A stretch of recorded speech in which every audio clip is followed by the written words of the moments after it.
As the clock struck midnight, the roar of engines shattered the silence of the deserted streets. I gripped the steering wheel of my souped-up car, adrenaline coursing through my veins as I prepared to push my limits in the underground street race known as Midnight Madness. The neon lights of the city faded into the rearview mirror as we hurtled down the darkened roads, the only illumination coming from the moon overhead and the headlights of our racing vehicles. My heart pounded in my chest as I navigated the twisting turns and narrow alleyways, my senses on high alert for any signs of danger. But as we raced through the shadows, a sense of unease settled over me like a heavy blanket. I couldn't shake the feeling that we were being watched, that unseen eyes followed our every move from the darkness that surrounded us. As we rounded a sharp corner, the headlights of my car illuminated a figure standing in the middle of the road, a figure with eyes that gleamed with an otherworldly intensity. I slammed on the brakes, my heart leaping into my throat as I skidded to a stop just inches from the mysterious stranger. With a wave of their hand, the figure disappeared into the night, leaving me shaken and disoriented. But there was no time to dwell on what I had seen. I had a race to win. Pushing the encounter to the back of my mind, I focused on the road ahead, my foot heavy on the accelerator as I pushed my car to its limits. But no matter how fast I drove, I couldn't shake the feeling that something was following us, something dark and malevolent that hungered for our destruction. As we raced through the city streets, the tension among the racers grew palpable, our nerves frayed with each passing moment. It wasn't long before we realized that we were not alone on the road, that something was hunting us, stalking us from the shadows with malicious intent. With each twist and turn, the feeling of dread grew stronger, until it felt as though the very air itself was alive with malevolence. And then, without warning, disaster struck. One of the cars ahead of me careened out of control, its driver fighting desperately to regain control as it spun wildly across the pavement. With a sickening crunch, the car collided with a nearby building, sending debris flying in all directions. I slammed on the brakes, my heart pounding in my chest as I skidded to a stop beside the wreckage. My hands shook as I fumbled for my phone, dialing 911 as quickly as my trembling fingers would allow. But as I waited for help to arrive, I couldn't shake the feeling that the crash was no accident, that it was somehow connected to the sinister presence that had been haunting us since the start of the race. As the minutes ticked by, the tension in the air grew thicker, until it felt as though I could barely breathe. And then, just when I thought things couldn't get any worse, I heard it, the sound of something moving in the darkness, something that was coming for us with relentless determination.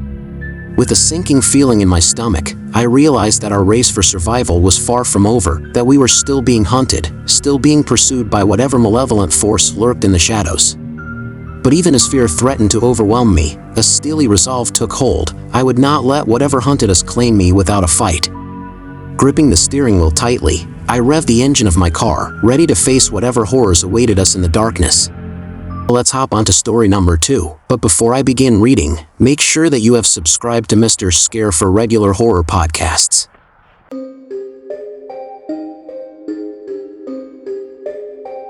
The sun was setting as my girlfriend, Emily, and I drove through the desolate countryside of rural Pennsylvania. We were on our way to visit Emily's parents, who lived in a small town nestled deep in the heart of the Appalachians. The road stretched out before us, flanked on either side by dense forests that seemed to swallow up the fading light. As we rounded a bend in the road, a flicker of movement caught my eye. I glanced out the window and my heart skipped a beat. The silhouette of a carnival rose up from the shadows, its brightly colored tents and flashing lights standing out starkly against the backdrop of the darkening sky. "Did you see that?" I asked, turning to Emily with a mixture of excitement and apprehension. She peered out the window, her eyes widening in surprise. "A carnival?" "Here," she exclaimed. We exchanged a look of curiosity before I pulled the car to a stop on the side of the road. Without saying a word, we climbed out of the car and made our way toward the carnival, drawn by an irresistible sense of curiosity. As we stepped onto the carnival grounds, the air was filled with the scent of cotton candy and popcorn, the sounds of laughter and music echoing through the night. But there was something off about the carnival, something that sent a shiver down my spine as we wandered through the maze of attractions.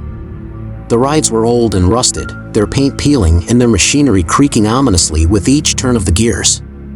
The games were rigged, the prizes tarnished and faded with age. And the people, there was something unsettling about the way they moved, their eyes devoid of emotion as they went about their tasks with mechanical precision. But despite the eerie atmosphere, we pressed on, unable to resist the allure of the carnival's mysteries. As we explored further, we stumbled upon a tent at the far end of the grounds, its entrance flanked by two towering statues of grotesque figures with twisted faces and outstretched arms. With a sense of trepidation, we pushed open the tent flap and stepped inside. The interior was dimly lit, the air heavy with the scent of incense and the sound of chanting echoing off the walls. At the center of the tent stood a raised platform, upon which sat a figure cloaked in shadow, their features obscured by the darkness. "Welcome," the figure intoned, their voice low and gravelly. "You have entered the Carnival of Shadows, a place where reality and illusion converge, where dreams and nightmares intertwine."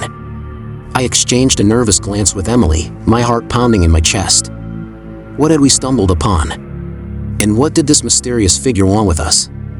Before we could react, the figure gestured toward a nearby table, upon which sat a deck of tarot cards. "Choose your fate," they said, their voice dripping with malice. With trembling hands, Emily reached out and selected a card from the deck. As she turned it over, her face went pale. The image depicted on the card was a grim reaper, its skeletal figure looming ominously over a barren landscape. I felt a chill run down my spine as I realized the gravity of our situation. We were not dealing with an ordinary carnival, we were in the clutches of something far more sinister, something that fed on the fear and despair of its victims. With a sinking feeling in my stomach, I knew that we had to escape, but how? The carnival seemed to stretch on endlessly in every direction, its attractions twisting and morphing before our eyes. As we raced through the maze of tents and rides, pursued by unseen forces, I couldn't shake the feeling that we were being herded like sheep to the slaughter, that our every move was being watched and manipulated by some unseen force. But despite the odds stacked against us, we pressed on, driven by a desperate need to survive against all odds. And as the first light of dawn broke over the horizon, we finally stumbled out of the carnival grounds, our bodies battered and bruised, but our spirits unbroken. As we made our way back to the car, I couldn't help but wonder what other horrors lurked in the shadows, waiting to ensnare unsuspecting travelers in their twisted games. And would we ever truly be freed from the clutches of the Carnival of Shadows?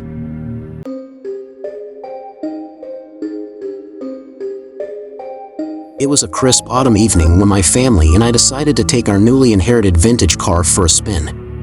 The car, a classic 1967 Chevrolet Impala, had belonged to my late uncle, and we had fond memories of him driving us around in it when we were kids. Now, it was ours, a cherished heirloom that we couldn't wait to explore. As we cruised along the winding country roads of upstate New York, the moon cast an eerie glow over the landscape, illuminating the rolling hills and dense forests that stretched out before us. The air was still, the only sound the gentle hum of the engine as it carried us deeper into the night. But as we drove, I began to notice something strange, a flicker of movement out of the corner of my eye, a fleeting glimpse of something shadowy and indistinct darting between the trees. At first, I brushed it off as a trick of the light, a figment of my imagination brought on by the darkness of the night. But as the visions persisted, growing more vivid and unsettling with each passing mile, I began to question my sanity. Was I hallucinating? Or were these encounters with supernatural entities real? I glanced over at my wife, Sarah, who sat beside me in the passenger seat, her brow furrowed in concern. "Did you see that?" I asked, my voice trembling with unease. She shook her head, her eyes wide with fear. "See what?" she replied, her voice barely above a whisper. I hesitated, unsure of how to explain what I had seen. "I don't know," I admitted, my hands tightening around the steering wheel. "But something doesn't feel right." As we continued our journey, the visions grew more frequent and more terrifying. Ghostly apparitions appeared at the edge of the road, their eyes glowing with malevolent intent. Strange creatures lurked in the shadows, their twisted forms twisting and contorting in the darkness. With each passing mile, the sense of dread that hung over us grew stronger, threatening to consume us in its icy grip.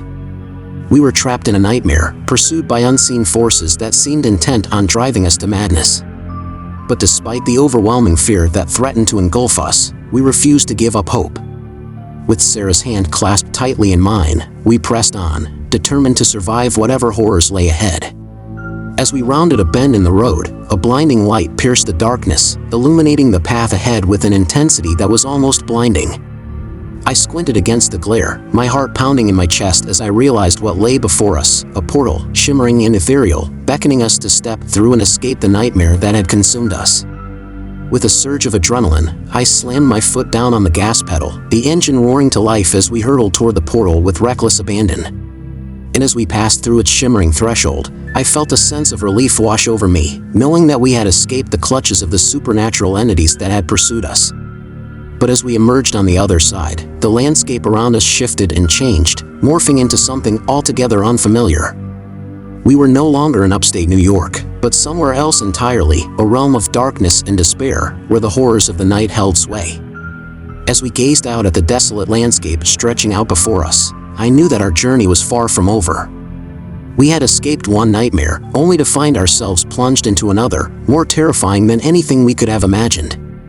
But with Sarah by my side, I knew that we would face whatever lay ahead together, united in our determination to survive against all odds. And as we set out into the unknown, I vowed to never again underestimate the power of the supernatural forces that lurked in the darkness, waiting to ensnare unsuspecting victims in their twisted games.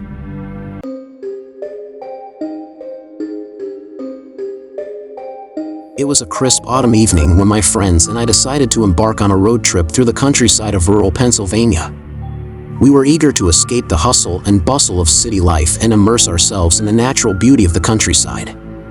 Little did we know that our adventure would take a terrifying turn into the unknown depths of the night. As we cruised along the winding back roads, the darkness of the night seemed to swallow us whole, enveloping us in an eerie silence broken only by the rumble of our car's engine. The road stretched out before us like a ribbon of asphalt, disappearing into the blackness of the night. But as we drove deeper into the countryside, strange phenomena began to occur. Road signs vanished into thin air, landmarks we had passed only moments before seemed to disappear without a trace, and the road itself twisted and turned in impossible ways, leading us in circles like rats in a maze. At first, we brushed off these anomalies as tricks of the mind, the result of fatigue and the darkness playing tricks on our senses. But as the hours passed and the phenomena only grew more frequent and more unsettling, we realized that something far more sinister was at play. Panic began to gnaw at the edges of our sanity as we realized that we were trapped in a nightmarish labyrinth of darkness, with no hope of escape in sight. Desperate to find our way out, we frantically consulted maps and GPS devices, but to no avail. The roads on our screens twisted and turned in impossible ways, mirroring the disorienting landscape outside. As the night wore on, tensions ran high among our group, fear and paranoia threatening to tear us apart. Each shadow seemed to hold unseen horrors, each creak of the car's chassis sending shivers down our spines. We were lost, adrift in a sea of darkness with no compass to guide us. But just as despair threatened to consume us, a faint glimmer of hope appeared on the horizon, a distant light, flickering like a beacon in the night.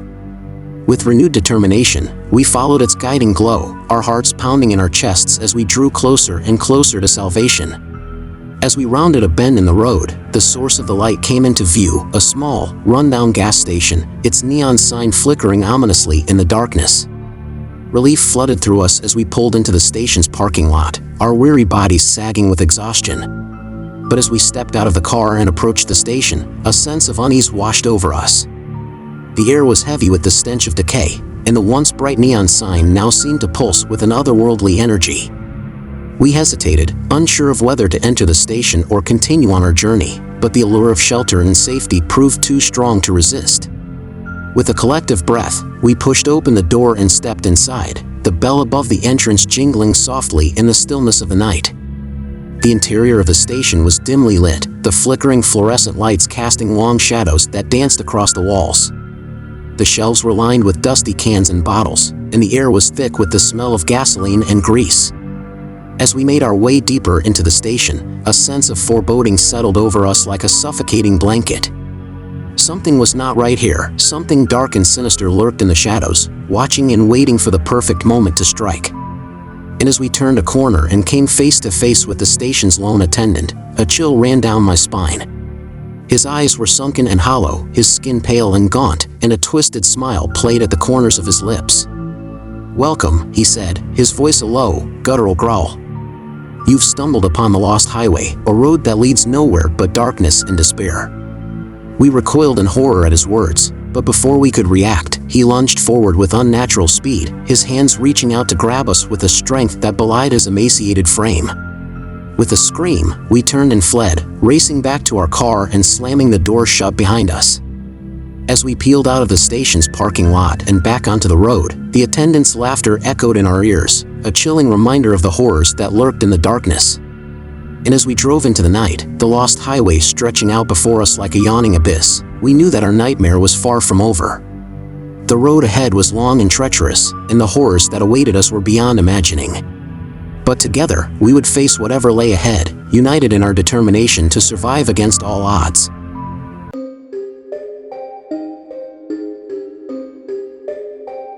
It was a moonless night in the heart of Texas, and I found myself driving alone along a desolate stretch of highway, the only company the occasional flickering of my headlights as they illuminated the empty road ahead. The clock on my dashboard read 2 a.m., and exhaustion weighed heavily on my eyelids as I fought to stay awake behind the wheel. As I rounded a bend in the road, my headlights caught sight of a figure standing by the side of the highway, their silhouette illuminated by the soft glow of the moon. My first instinct was to keep driving, to ignore the hitchhiker and press on towards my destination, but something in the depths of my weary soul compelled me to stop. Pulling over to the side of the road, I rolled down the window and called out to the figure, offering them a ride to wherever they were headed. The hitchhiker turned towards me, their face hidden in the shadows, and nodded silently before climbing into the passenger seat beside me. As we continued along the empty highway, the silence between us grew thick and oppressive, broken only by the low hum of the engine and the occasional crackle of static from the radio. I stole a glance at the hitchhiker out of the corner of my eye, but they remained unnervingly still, their gaze fixed straight ahead as if lost in thought. Unease settled over me like a heavy blanket as I drove on, the hairs on the back of my neck standing on end. There was something off about the hitchhiker, something that I couldn't quite put my finger on, but try as I might, I couldn't shake the feeling of unease that gnawed at the edges of my mind. As the miles passed by in a blur, the hitchhiker's behavior grew increasingly bizarre and unsettling. They spoke in cryptic whispers, their words laced with a sense of otherworldly wisdom that sent shivers down my spine. They seemed to know things about me that they shouldn't, details of my past and present that I had never shared with anyone. Panic clawed at the edges of my consciousness as I realized that the hitchhiker may not be human at all, but rather a malevolent entity haunting the lonely roads at night. But try as I might to ignore the mounting sense of dread that filled the car like a suffocating fog, I couldn't shake the feeling that I was trapped in a nightmare from which there was no escape. As we drove on into the darkness, the hitchhiker's whispers grew louder and more insistent, their voice echoing in the confines of the car like the tolling of a funeral bell. Each word dripped with malice, sending icy tendrils of fear snaking down my spine. I could feel the weight of their words pressing down on me, suffocating me with their malevolence. Desperate to drown out the sound, I reached for the radio and cranked up the volume, hoping to lose myself in the familiar strains of music. But no matter how loud I made it, the whispers persisted, cutting through the static like a knife. It was as if they were inside my head, whispering directly into my soul, filling me with a sense of dread unlike anything I had ever experienced. With each passing mile, the whispers grew more coherent, revealing snippets of a dark and twisted truth that sent chills racing down my spine. They spoke of unspeakable horrors lurking just beyond the edge of reality, waiting to devour me whole. I could feel my sanity slipping away, unraveling like a frayed thread as the hitchhiker's words wormed their way into my mind. In a last-ditch effort to silence the voices, I pressed my hands over my ears, squeezing my eyes shut in a desperate bid to block out the sound. But still, they persisted, growing louder and more insistent until they filled the car like a cacophony of madness. As we hurtled down the deserted highway, the world around me seemed to blur and warp, twisting into grotesque shapes that danced before my eyes. I could feel the grip of reality slipping away, leaving me adrift in a sea of nightmares from which there was no escape. In that moment, I realized with a sickening sense of clarity that the hitchhiker was not just a passenger in my car, but a malevolent force bent on driving me to the brink of madness. And as their whispers echoed in my ears like the tolling of a funeral bell, I knew that I was running out of time to escape their clutches. With a sinking heart, I realized that I had unwittingly invited a malevolent force into my car, a being that existed beyond the realm of human understanding, and that I was powerless to stop it. But just as despair threatened to overtake me, a glimmer of hope appeared on the horizon, a distant light, flickering like a beacon in the darkness.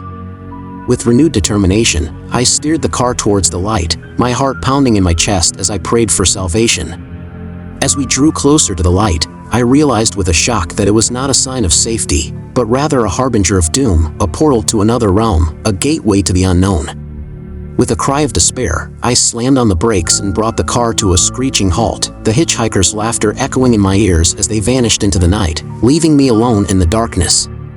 As I sat there in the stillness of the night, the weight of what had transpired settling over me like a heavy shroud, I knew that I would never be the same again. The road ahead stretched out before me like an endless abyss, and I realized with a sinking heart that I was doomed to wander its lonely expanse for all eternity, haunted by the memory of the hitchhiker who had forever changed my fate.